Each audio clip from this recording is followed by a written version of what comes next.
So again, I've got the problem written out, and I put the molar masses above all the numbers that might matter. And if they aren't given to you, I wouldn't recommend going ahead and figure it all out, because that's going to take a little time. But if they're all given to you, then go ahead and put them in. And then I put the initial amounts of each of the reactants and then a question mark on the product. And again, this has a limiting reactant look to it. You'll always have like a number for both of the reactants, and then you won't know something about a product. You won't have that information, and you'll be asked to find it. So now I'm going to go 2.50 grams of aluminum. Then I'm going to go, don't think, put the unit down, grams of aluminum.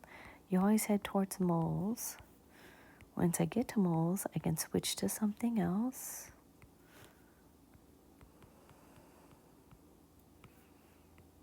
And then once I get from moles of Al4C3, I can get to grams of Al4C3.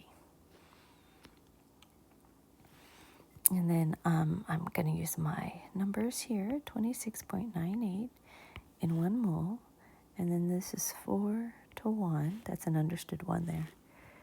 And then in one of those, it's 143.96. And I'll use my calculator, 2.50. Wait a second. I don't want to use it yet, right? Don't be tempted, like I just was tempted. I want to go ahead and fill out the other equation. And so this is a good example of what happens if you don't go ahead and set up both train tracks, because you don't end up thinking about what you want to do next. So what I should have done in the very beginning is gone ahead and just set these two things up just so that I was keyed into that reminder mode.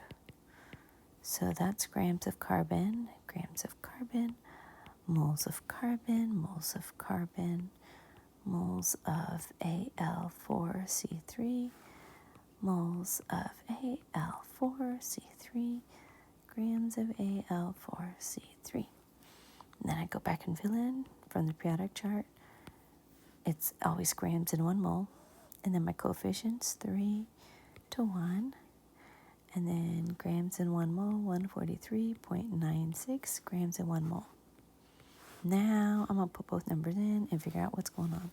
So I have 2.50 times 140, I'm doing the top one, 143.96 divided by 26.98 divided by 4. And so that gives me 3.33. I've got 3 sig figs. I'm going to put a few more extra in just so that I can see that I have them. But that's my grams. And then I'm going to do the other one. 2.50 times 143.96 divided by 12.01 divided by 3. And that one gives me 9.988. And if I had 3 sig figs,